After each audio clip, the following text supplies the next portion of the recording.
Assalamualaikum warahmatullahi wabarakatuh. Innal hamdalillah nahmaduhu wa nasta'inuhu wa nastahdihi wa nastaghfiruh wa na'udzu billahi min syururi anfusina wa min sayyiati a'malina.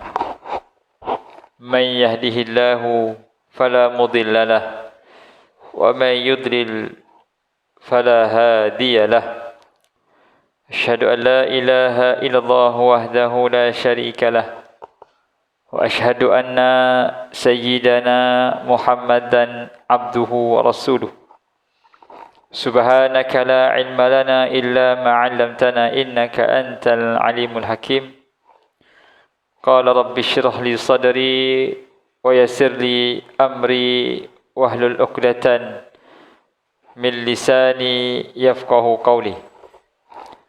Qad qala Allah Ta'ala fi kitabihil karim ba'da a'udzu billahi minasy syaithanir rajim. Ya ayyuhalladzina amanu taqullaha haqqa tuqatih ولا تموتن إلا وأنتم مسلمون. Sadaqallahul azim. Yang dimulakan lagi dikasihi Al-Fadhil Tuan Imam, barisan Imam dan Bilal, Tuan Pengerusi, barisan Ahli dan Kuasa Surau Wangsa Melawati. Seterusnya tuan-tuan perempuan, muslimin, muslimat, ibu-ibu, ayah-ayah, datuk-datuk yang dirahmati Allah Ta'ala sekalian. Pertama dan selamanya kita merafakkan syukur pada Allah kerana dengan limpahan kurnia, kasih sayang dan inayahnya jualah dapat sesama kita bertemu pada malam yang berbahagia pada malam ni. Mudah-mudahan Allah Subhanahu Wa Ta'ala terima segala amal ibadah kita dan terus diberikan usia yang panjang dengan kesihatan yang sempurna untuk berada dengan ketaatan, kerana dapat merasai manisnya ibadah itu merupakan satu nikmat yang besar. Tanda seseorang itu Allah nakkan kebaikan, maka Allah Subhanahu Wa Ta'ala berikan dia kefahaman agama. Maksudnya kalau orang tu tak faham agama, maka hilang satu tanda yang Allah nakkan dia baik. Jadi apabila orang itu nakkan dia, Allah berkehendak dia menjadi baik, maka dia faham agama. Dan faham agama ni akan terzahir bila dia amalkan agama itu dengan hadir ke taman-taman syurga pada contohnya seperti malam-malam kuliah maghrib contohnya. Kerana tak semua orang Allah beri peluang. Ada yang Allah bagi peluang, maka itu salah satu nikmatnya. Ya, peluang untuk taat itu nikmat yang besar. Nikmat yang besar. Selawat dan salam ke atas Nabi kita, Nabi Muhammad sallallahu alaihi wasallam. Allahumma salli ala sayyidina Muhammad wa ala alihi wa sahbihi wa baraka wa sallam. Ahli keluarga baginda dan para sahabat, para tabi'in, tabi'in. Doa berpanjangan buat umat Islam yang berada di Syria, di Palestin, di Kashmir, di Xinjiang, di Yaman, di Afghanistan, di seluruh dunia, agar Allah Ta'ala berikan kekuatan dan menang. Dan jika ada di kalangan umat Islam yang gugur di medan pertempuran, kita berdoa agar Allah Subhanahu Wa Ta'ala tempatkan semuanya itu di tempat yang terbaik. Dan kita juga berdoa pada Allah Subhanahu Wa Ta'ala dalam suasana kita menempuh ujian kehidupan ini. Ada yang kehilangan insan yang tersayang dalam tempoh Covid. Hilang pekerjaan, hilang kesihatan, hilang segala-galanya pun ada. Tidak lain dan tidak bukan, semuanya itu adalah sebahagian daripada takdir Allah. Tanda Allah sayang, dia uji. Itu bahasa Tuhan yang kita tak boleh nak faham. Kalau bahasa manusia, kalau kita sayang, kita bagi hadiah. lagi kita sayang, lagi bagi hadiah. Tapi kalau Allah sayang, dia bagi ujian. Ni bahasa Tuhan yang kita kena faham. Itulah. Faham je lah as it is. Tanda Allah sayang, Allah uji. Sama juga nak murah rezeki. Dalam sifir manusia, lagi kita menyimpan, lagi banyak harta. Tapi bagi sifir Allah Ta'ala, bahasa Tuhan, tidak. Lagi banyak belanja, lagi banyak harta. Sudah. Macam mana kita ni? Kalau pergi seminar, lagi banyak belanja, lagi banyak harta, orang pun pening. Macam mana bang? Lagi banyak belanja, lagi banyak harta. Tak boleh nak guna bahasa manusia. Itu bahasa Allah saja semua tu. Ya. Jadi subhanallah, begitulah keadaannya. Ya, para anbiya, mereka banyak memberi manfaat pada manusia lain. Dan mereka juga diuji daripada pelbagai sudut. Baik. Kita pun dah masuk bulan Zulhijjah, Zulkaidah, Zulhijjah, ya tak? Ya, bulan Zulhijjah, Zulkaidah ni kira dah bersedia untuk umrah, untuk haji lah. Ada yang pergi haji sini? Kalau tak ada, yang tak ada tak apalah, kita pasang niat tahun depan pula. Ya, tapi jangan lupa ada ibadah lain namanya korban. Korban tu kira tak dapat pergi haji, korban lah. Kira begitu. Dia bukan kira kalau dah pernah haji dulu, dah pernah korban dulu Ustaz. Dia kira memang tiap-tiap tahun kira korban. Sebab Allah gandingkan nikmat dengan ibadah korban. Ayat arahan, dan berkorbanlah. Kita tak payah nak justify kenapa kena korban. Sebab Allah suruh, berkorbanlah. Kenapa kena korban? Sebab Allah suruh. Sebab apa? Tak payah sebab Allah suruh. Dia macam bos suruh datang pukul 8. Kenapa nak datang? Kan arahan bos tu. Datang je. Tapi kenapa? Kau tak payah tanya kenapa. Kenapa tu sebab apa? Sebab dia bos. Jalan. Dah bos yang bagi arahan. Ada tanya kenapa? Kalau kita tanya kenapa depan bos, jawabnya, tak payahlah kerja situ lagi dah. Pasal kita nak jadi bos. Tapi apatah lagi kalau kita question ataupun justify kenapa pada arahan Allah. Kenapa ya Allah nak kena korban? Allah suruh korban, korban. Tapi kalau nak justify juga, boleh. Sebab nikmat banyak. Apa nikmat yang kita masih lagi ada? Banyak. Kita survive COVID ni pun nikmat dah ni. Berapa ramai orang meninggal. Berapa ratus ribu orang meninggal? Ramai. Juta dalam dunia ni. Kita survive pula. Kena COVID dah, tapi survive. Orang lain tak kena COVID, meninggal pula dah. Jadi itu nikmat yang besar, maka Allah kata, korbanlah. Kalau korban di Malaysia mungkin 800. 7,500, 800. Mahal lah sikit. Tapi kalau korban kat luar negara, mungkin 300, 400 dapat dah. 370 pun ada. Maksudnya sehari RM1 je. Sehari RM1 pun tak boleh bang. Tak boleh lah Ustaz. Tak cukup bajet. Sudah macam ni. RM1 je. Sebab setahun 165 hari. Yang korban kat Bangladesh ke mana ke, 370 je saya tengok ada satu. Kat India 300, lagi murah. Ini kawan saya sendiri buat, Ustaz Ilyas. Dia Istimak Tabligh Malaysia. Dia buat korban di India. 300. Cakap Ustaz, murah hanya Ustaz. Tak ada untung ke? Anda buat bukan sebab nak untung. Anda buat nak bagi pelepas orang nak buat umrah. Anda buat ibadah. Anda buat. Dia kata dia memanglah ada untung pasal dia punya lembu ladang dekat India. Pandai dia pun. Kan? Dia setting siap-siap ladang kat India. Setahun ni ke lepas korban ni dia bela baliklah dia hire lah India jaga semua-semua. Lembu tu dia tengok monitor India Muslim lah. Alhamdulillah. 300 satu bahagian. Murahnya. Kalah kambing. Memang kalah kambing lah pun. Jadi maksudnya korban ni tak boleh tidak, memang kena masuk. Pasal nikmat terlalu banyak. Baik, sambung. Kita masuk muka surat 257. 261, 63. Ya, tajuk 61. Tajuk yang kita bicarakan hari itu, keutamaan selawat dan salam ke atas Rasulullah SAW pada muka surat 259. Lepas tu kita masuk dah pada muka surat 261. Ya, di mana kelebihan berselawat. Sallu alayya haitsuma kuntum fa inna salatakum tablughuni. Berselawatlah ke atas aku di mana saja kamu berada, maka sesungguhnya selawat kamu itu sampai pada aku. Ini satu saranan lah. Saranan daripada siapa? Daripada kekasih kepada kekasih. Kalau awak sayang ke saya, selalu-selalulah jenguk ke pusara saya, contohnya. Dah meninggal contohnya. Kita pun selalu pergi tengok kat kubur. Siram air.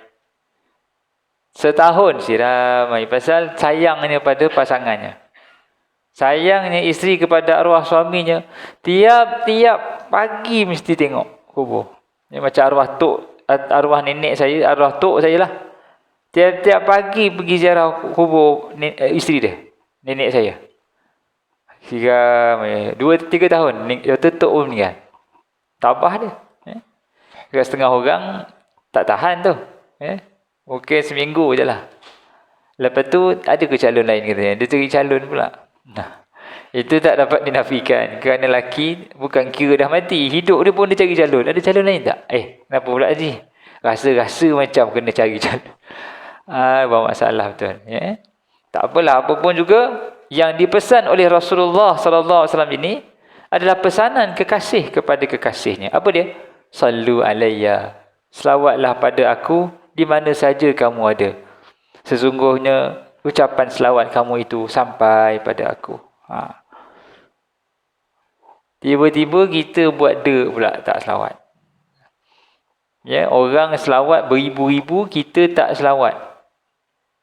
Dia beza selawat bila ada masa kosong dengan mengkosongkan masa untuk selawat. Beza? Ada orang dia ada kosong, selawat lah. Kalau tak ada masa kosong, kira postpone je lah esok. Ada setengah orang tak. Saya memang akan letakkan prioriti saya setiap hari, mesti selawat 1000 kali. Kalau tak sampai 1000, saya tak akan tidur. 1000. Setiap pagi 1000. Dah pencen, tak tahu nak buat apa, selawat. Dia anggap selawat itu kerja dia. Hari-hari mesti submit kerja. Apa dia? Selawat 1000 kali. Allahumma salli ala sayyidina Muhammad. Allahumma salli ala sayyidina Muhammad. Tersengguk-sengguk dia. Allahumma salli ala sayyidina Allahumma salli ala sayyidina Muhammad. 1000 kali. Perlahan. Dia bolehlah kuat tu tapi pancit, penat. Jadi selawat perlahan. Allahumma salli ala sayyidina Muhammad. Allahumma salli ala sayyidina Muhammad. Sambil berjalan pagi, morning walk, sambil siram pokok bunga, sambil pergi pasar tani, sambil servis rumah kosong, dia selawat je. Orang yang berselawat macam ni, Allahu Akbar, dia membeli syafaat Rasulullah SAW. Ada orang masa lepas mayang dia selawat. Itu pun kalau lah buat selawat lah. Kalau tidak, tak ada. Kalau rasa ingatlah. Kalau tidak, tidak. Rugi tak? Rugi. Kerana Nabi pesan suruh selawat. Kamu nak minta syafaat aku, kata Nabi SAW. Tapi selawat dia tidak. Macam mana? Jauhnya kita dengan Rasulullah SAW. Dengan asbab selawat, kita pun dekat depan Nabi SAW. Macam kita nak pergi cium Hajar Aswad. Bukan mudah. Susah tuan-tuan nak cium Hajar Aswad. Sampai tercium ketiak negro pun ada. Kita kata pahal Haji, tercium ketiak negro Ustaz. Dah tu pahal nak cium sampai tercium ketiak. Saya tengok orang tolak. Saya pun tolak. Dah tolak, saya terkunci. Terkunci kat pisiku orang dengan ketiak negro. Melekat kat ketiak dia sudah. Siapa suruh tolak Haji, buat tenang. Tak lagi gunung dikejar. Ada Haji Aswad tu tolak buat apa, ikut je flow. Masalahnya memanglah saya ikut flow. Masalahnya ikut flow tu tak, ketiak tu pun ikut flow juga tu. Tak boleh buat apalah. Pasal semua orang pun nak mencium. Dah memang rezeki Haji cium Haji ketiak negro, cium je lah. Nak buat macam mana. Tapi nak ceritanya memang ramai orang nak cium Hajar Aswad. Sampai bergaduh-gaduh. Itu baru satu batu yang bukannya semua orang nak cium serentak pun. Masalahnya di padang mahsyar ni semua orang nak jumpa Nabi serentak. Aku dulu. Semua nak kira jumpa Nabi SAW. Tapi di manakah kita kalau katalah selawatnya masih lagi tidak serius. Gitu. Selawatnya menghidupkan sunnah Nabinya, mengenangkan sejarah perjuangan hidup Rasulullah SAW. Salah satu kriteria orang yang boleh jadi askar di Andalusia, dia mesti hafal sejarah Rasulullah. Kata Ibn Hazm Al-Andalusi, ulama Andalusia, dia buat buku bagaimana kegemilangan Islam di Andalusia dan kejatuhannya. Dia mengatakan salah satu sebab kenapa Islam dijulang di Andalusia, Nak jadi askar, mesti interview, mesti hafal sejarah Rasulullah, sirah. Maksudnya sirah Nabi tu dia boleh tahu cerita baik cerita. Nabi lahir, Nabi membesar, Nabi dewasa, Nabi meniaga, Nabi berkahwin, Nabi dalam Gua Hira, Nabi dengan Khadijah, Nabi dengan Aisyah, Nabi dengan Safiyah. Oh, satu-satu dia cerita. Kalau katalah kita diberikan satu platform, tolong cerita pasal sejarah Nabi daripada Nabi hidup sampai Nabi wafat. Awak ada 10 minit. Silakan. Tergamam kan? Apa nak cerita? Saya interview staff nak masuk syariah department. Kita pun, okey, ini soalan luar skop. Dia dah tahu apa semua syariah apa kan. Ini luar skop ya. Ustaz dah tanya. Soalan ni ke soalan jawapannya, jawapan kena jawapan daripada hati lah. Tolong ceritakan sejarah hidup Nabi SAW. Awak ada 10 minit. Diam lama. Ceritalah. Tak, saya tak tahu. Ustaz nak saya cerita yang sejarah mana. Kat perang Badar ke, perang Uhud ke, perang Khandaq. Cerita je lah. Dia pun dah tak tahu. Dah bertukar-tukar. Macam inilah. Kau tolong cerita, sebutkan 10 nama isteri Rasulullah SAW. Lagi kelang kabut. Macam mana? Ceritakan macam mana Nabi berkahwin dengan Safiyah. Tak boleh. Jauhnya kita dengan orang yang kita nak minta tolong ni. Jauhnya kita dengan Rasulullah SAW yang kita nak minta tolong dia. Dan dia pun nak tolong kita. Tapi kalau dah sombong je selawat buidak, maka susahlah keadaan di sana. Sebuah riwayat menyebut bahawa Allah Ta'ala telah menyediakan para malaikat mengelilingi bumi yang bertugas untuk menyampaikan selawat pada Nabi Muhammad SAW daripada umatnya. Ya, kata Nabi SAW, selawatnya dibentangkan di hadapan Rasulullah setiap hari Jumaat. Selawat kita ni dibentangkan di hadapan Rasulullah SAW pada hari Jumaat. Sebab tu hari Jumaat banyakkan berselawat. Dibentangkan di hadapan Rasulullah. Maksudnya sampailah report tu sampai. Si fulan bin si fulan selawat contohnya, ya Rasulullah. Selawat. Selawat ni besar fadilat dia, sebesar fadilat dia. Riwayat yang lain pula mengatakan bahawasanya tiada seorang pun daripada umat Muhammad sallallahu alaihi wasallam yang memberi salam kepada nabinya melainkan Allah Taala mengembalikan roh Muhammad yang mulia kepada jasadnya supaya baginda membalas salam orang tu pula. Allahu akbar. Ya, dalam menterjemahkan ataupun memahami konteks hadis ini, kita kena faham satu sudut, iaitu Rasulullah SAW telah pun wafat. Dan kita kena faham dari satu sudut, Rasulullah SAW pada masa yang sama hidup. Rasulullah SAW dia meninggal sebagai manusia. Dan dia hidup di alam roh lah hidup. Dia tidak mati. Mati ini adalah satu makhluk yang Allah ciptakan untuk manusia. Bila dah mati, maka mati itu pun dah tak ada dah. Begitu. Jadi Allah Subhanahu Wa Taala membentangkan selawat ini di hadapan Rasulullah sallallahu alaihi wasallam, dan setiap kali kita berselawat sampai selawat itu kepada Rasulullah. Sebab tu bila kita tahiyat, tu kita baca apa? Assalamu alayka ayyuhan nabiyyu wa rahmatullahi wa barakatuh. Salam sejahtera ke atas engkau ya Rasulullah. Kenapa guna ka? Kenapa tak guna nya?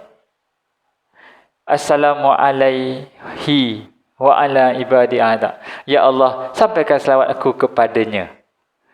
Ini tidak Assalamu alayka ya Rasulullah. Salam kepada engkau ya Rasulullah. Kita pergi Masjid Nabawi itu kan, lintas makam Nabi itu, Assalamu alayka ya Rasulullah. Kita bagi salam kepada Nabi.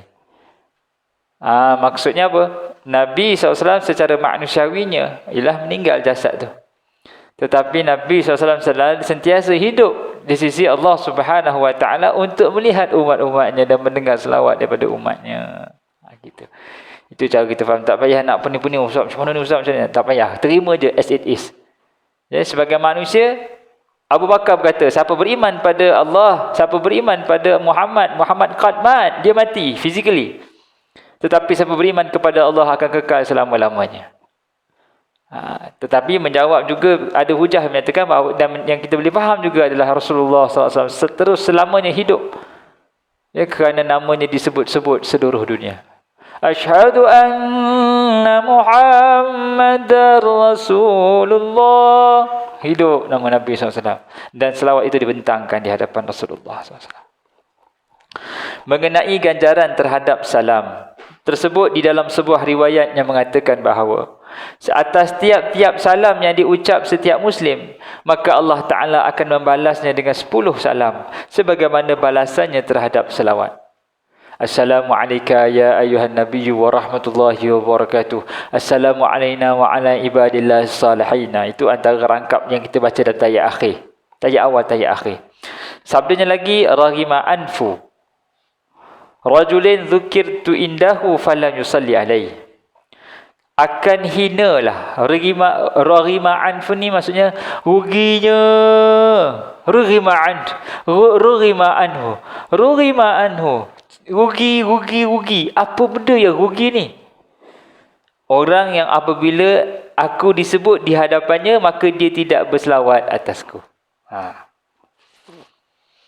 Jadi antara amalan yang besar fadilatnya adalah selawat. Sebagai ulama meletakkan selawat ini adalah zikir yang paling tinggi berbanding zikir-zikir yang lain. Istighfar ke, sayyidul istighfar ke, apa lagi? Kita baca subhanallah bihamdihi ke, kita baca subhanallah wal ke, apa-apalah. Selawat paling tinggi. Kerana apa? Kerana dia adalah salah satu asbab mendapat syafaat Rasulullah. Sebab yang lain tak ada possibility dapat syafaat tu. Tapi bila kita banyak berselawat, dia ada 3. Pertama, diampunkan dosa yang silam. Yang kedua, dikabulkan hajat. Yang ketiga, dapat syafaat. Kalau istighfar, diampunkan dosa. Kalau subhanallah bihamdihi subhanallah al-azim ni kalimah yang Allah suka. Ya. Tapi kalau selawat ini, Allah Subhanahu Wa Taala akan ampunkan dosanya, terima segala hajatnya, dan diberikan syafaat Rasulullah sallallahu alaihi wasallam. Rima anfu, ya. Man dzukirtu indahu fa akhta'at salah fa akhta'a as-salata alayya akhta'a tariqal jannah. Barang siapa yang berpaling dari berselawat ke atasku ketika mana aku disebut di hadapannya, kelak ia akan berpaling dari jalan menuju ke syurga. Kita dalam satu majlis ni, tiba-tiba ada orang pegang mikrofon. Sallallahu ala Muhammad sallallahu alaihi wasallam sallallahu. Kita jangan buat kelakabut pula keluar. Duduk. Lalu dia selawat sekali. Orang kahwin kan, Allahumma salli wa sallim wa addim wa an'im wa tafaddal wa barik. Kau macam nak kahwin tu. Teringat Ustaz nak kahwin lah. Ustaz jangan Ustaz, anak kahwin tak apa. Kata bapak kahwin tak boleh. Kalau macam tu, dan kita bersedia menyambut seruan selawat itu. Ya, menyambut seruan selawat itu. Jangan kita kelang kabut keluar, tak. Siapa-siapa yang nama Nabi disebut, lalu dia keluar lagi pula dah. Allah. Tak tahu apa yang dia punya prioritinya, tak. Ya, tak tahu apa benda prioriti. Prioriti ni adalah selawat itu diletakkan martabat yang paling tinggi. Rasulullah sallallahu alaihi wasallam telah berpesan, sama juga orang yang menyahut azan. Ya, bila dengar azan jangan ditukar. Kerana apa? Ada selawat dalam tu. Asyhadu anna Muhammadar Rasulullah, tu tukar. Nama Nabi baru je sebut, terus dia bertukar. Rugi. Akthiru minas salah alayya yawmal jum'ah fa inna salata ummati tu'radu alayya fi kulli jum'atin fa aqrabuhum minni manzilatan aktharuhum alayya salatan. Perbanyakkan berselawat ke atasku pada hari Jumaat, kerana sesungguhnya selawat umatku dibentangkan kepada aku pada tiap-tiap Jumaat. Orang yang paling hampir kepada aku dalam kedudukannya ialah orang yang paling banyak berselawat. Allah Akbar. Banyakkan berselawat pada hari Jumaat, kerana selawat itu dibentangkan di hadapanku pada tiap-tiap Jumaat. Dan martabat seseorang itu, jarak seseorang itu dengan Rasulullah SAW adalah bergantung pada banyaknya diselawat. Selawat ni satu ibadah yang kena ada kuantiti. Dia kira siapa banyak, dia menang. Siapa banyak, dia depan. Kuantiti. Silakan je. Ya. Ya. Ya. Baik, terima kasih. Satu soalan yang agak menarik untuk kita kupas. Subhanallah walhamdulillah wala ilaha illallah Allahu akbar, sebuah pokok di dalam syurga. Adakah itu lebih besar daripada selawat? Jawapannya tidak. Ya. Kerana selawat ini satu ibadah yang paling tinggi. Kerana apa? Kerana Allah Subhanahu wa taala meletakkan perbuatan itu pada dirinya. Innallaha wa malaikatahu yusalluna 'alan nabi. Jadi apa saja ibadah yang perbuatan yang Allah sandarkan pada diri dia dan Allah suruh kita buat, maka itu lagi tinggi. Direct order daripada Allah. Ya ayyuhalladzina amanu sallu 'alaihi. Begitu ya. Baik. Sila. Ya. Ya. Okey, zikir la ilaha illallah dengan selawat, mana lagi afdal? Sama jawapan dia. Jawapannya adalah selawat. Kerana apa? Kerana selawat itu Allah sandarkan pada diri dia. Selawat ni dipanggil paling tinggi kerana Allah sendiri meletakkan perbuatan itu pada diri dia. Innallaha wa malaikatahu yusalluna 'alan nabi. Baik, dari sudut kelebihan selawat. Tapi dari sudut kepelbagaian ibadah, terpulang pada si pengamalnya. Ya, ada orang dia nak berpelbagaikan, tak ada masalah. Ya, mungkin disebabkan kita baca subhanallahi wa bihamdihi subhanallahil azim. Dua kalimah, berat di timbangan, ringan di lidah, disukai pula oleh Allah. Subhanallah bihamdihi subhanallahil azim. Boleh? Ustaz, saya nak pegang satu hadis ni Ustaz, iaitu kalau kita subhanallah alhamdulillah wala ilaha illallah Allahu akbar ni sebuah pokok dalam syurga. Silakan. Boleh. Dari sudut mengamalkan, Islam tidak letakkan, dipanggil restriction. Silakan beramal. Tapi dari sudut afdal pengamalan, ulama buat kajian manakah paling afdal? Mereka mengupaskan yang paling afdal adalah selawat. Ya? Kerana di sana ada syafaat Nabi SAW. Kalau kita selawat, kalau kita baca yang lain, tidak ada direct langsung untuk dapat, tidak ada ganjaran yang disebutkan untuk dapat syafaat. Tetapi kalau selawat, dia ada jaminan untuk mendapat syafaat Rasulullah SAW. Begitu, ya. Kepelbagaian itu salah satu rahmat dalam kita beribadah. Baik. Jadi disebutkan dalam hadis ini, sallu alayya fi lailatin gharra wal yaumil azhar. Perbanyakkan selawat ke atasku pada malam yang mulia dan hari yang gemilang, yakni malam Jumaat dan harinya. Jadi hari Jumaat memang kita disunatkan untuk berselawat. Ya, daripada maghrib hari Khamis tu dah boleh berselawat. Sampailah keesokan harinya. Sebab itu zaman-zaman dulu tuan-tuan, malam Jumaat memang malam meriah. Kalau di kampung-kampung malam Jumaat baca Yasin, malam Maulid berselawat, tiap minggu Maulid. Ya, berdasarkan kepada hadis selawat, banyakkan selawat. Ya, walaupun majlis itu tidaklah disebut secara literally, hendaklah kamu buat malam Maulid, tak ada. Tetapi malam itu berkiaskan kepada arahan Nabi SAW untuk banyakkan selawat. Maka Nabi suruh banyakkan berselawat, maka ulama-ulama Nusantara buat event ataupun buat majlis, namanya doa selamat. Apa-apalah event. Ataupun eventnya mungkin yang tadi itulah malam Maulid. Gitu. Itu hanyalah jenama, tetapi apa yang dilakukan itu adalah pecahan, serpihan daripada arahan-arahan yang telah disuruh oleh Rasulullah SAW. Contohnya macam amalan doa selamat, ya tak? Doa selamat ni apa dia? Ada kelebihan ziarah menziarahi, ada kelebihan menjamu orang makan, ada kelebihan zikrullah, ada kelebihan selawat. Kita pergi rumah orang tu. dirangkumkan segala ibadah ini, maka dijadikan namanya doa selamat. Tapi kalau kita cari dalil, ada tak dalil? Ustaz, bagi satu dalil doa selamat. Tak ada doa selamat. Tapi apa yang dilakukan itu dah banyak dalilnya.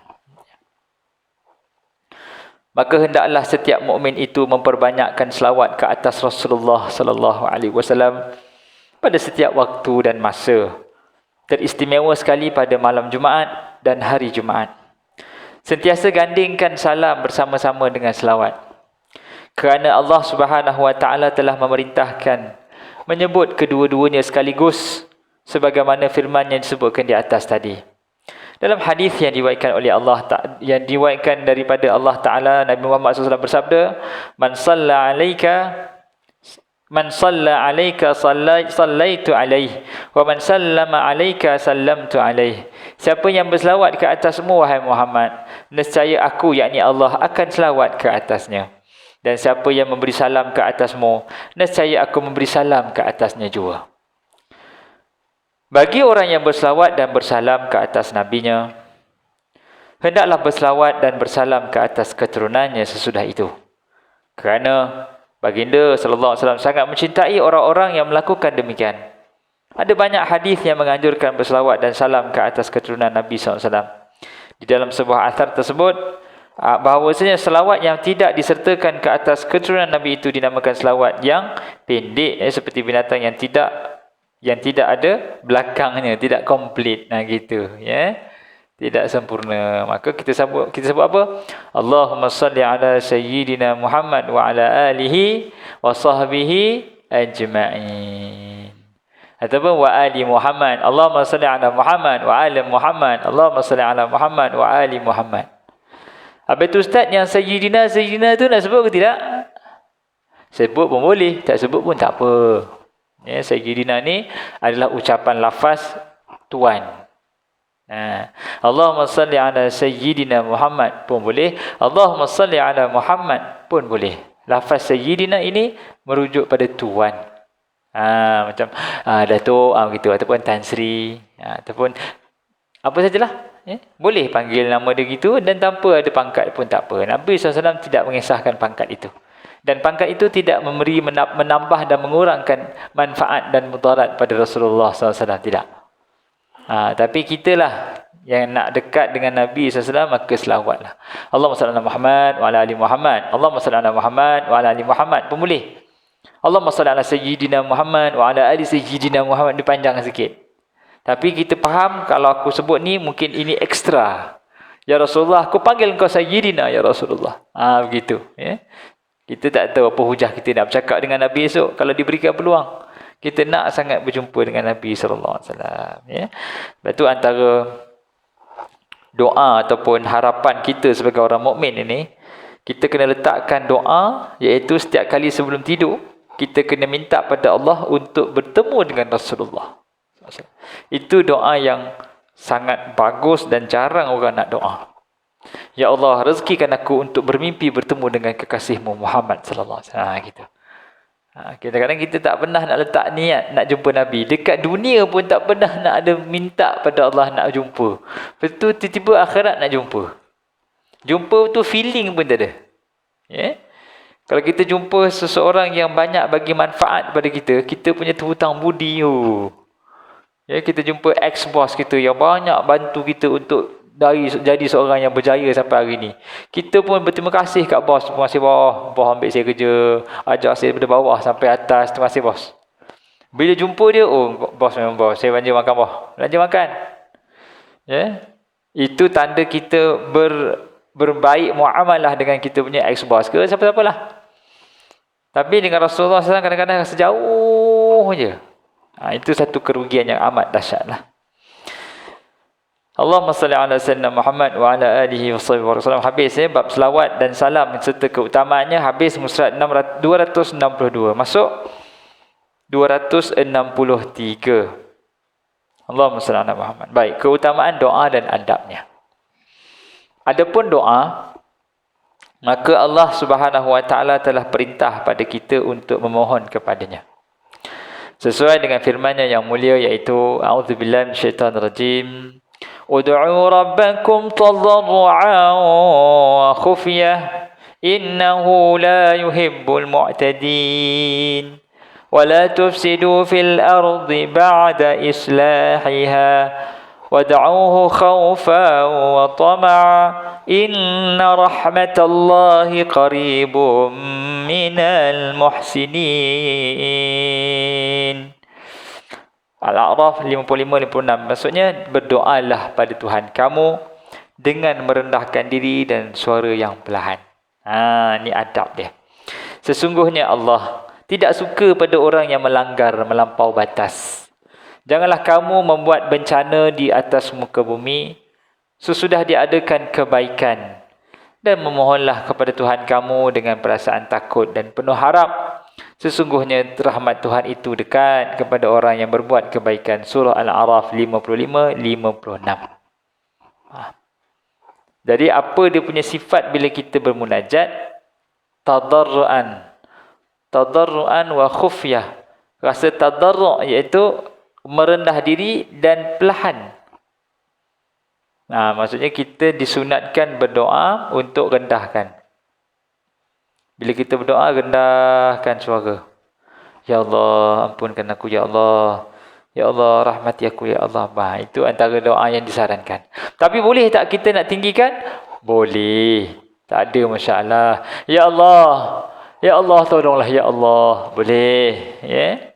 Kalau kita nak doa untuk, Ya Rabbana, unsurna ala qawmil kafirin. Itu boleh. Ya? Tapi yang afdalnya, Ya Allah, tolonglah kami, Ya Allah. Begitu. Itu antara adab yang boleh kita lakukan doa. Yang penting doa. Tak berdoa tu lagi problem. Yang penting doa. Baik. Walillahil asmaul husna fad'uhu biha. Bagi Allah itu nama-namanya yang banyak, yang baik-baik. Maka bermohonlah dengannya dengan nama-nama itu. Al-A'raf 180. Salah satu tips untuk kita berdoa, tuan-tuan dan puan, kita kena gunakan nama-nama Allah ni. Contohnya, kita minta pada Allah penyayang. Ya Allah, ampunkan aku. Kita sebut, Ya Ghafur, Ya Ghafur, Ya Ghafur. Ighfir lana dhunubana. Begitu.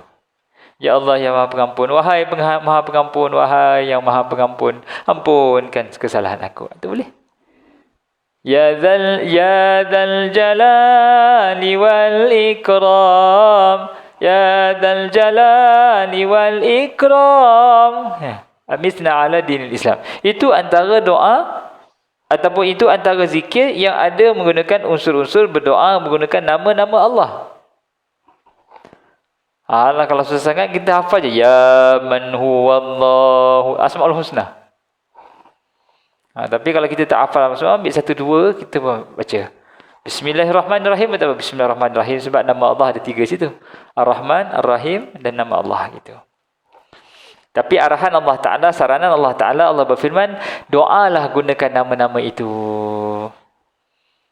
Kalau kita minta penyembuhan, Asy-Syafi. Allahumma anta syafi. La shifa illa shifa'u. Shifa'an la yughadiru saqama. Kita minta, wahai penyembuh, wahai penyembuh. Begitu. Ya. Ya Dzal Jalali wal Ikram. Ya Wadud. Kita minta pada Allah Ta'ala macam-macam. Ya ni. Ya. Cuma bila kita sebut ya itu, dia mesti kena faham tajwid dia ataupun dipanggil i'rab ataupun bahasa Arabnya. Kalau ya ni adatun nida, maka huruf selepasnya ataupun isim ataupun perkataan selepasnya mestilah berbaris di atas.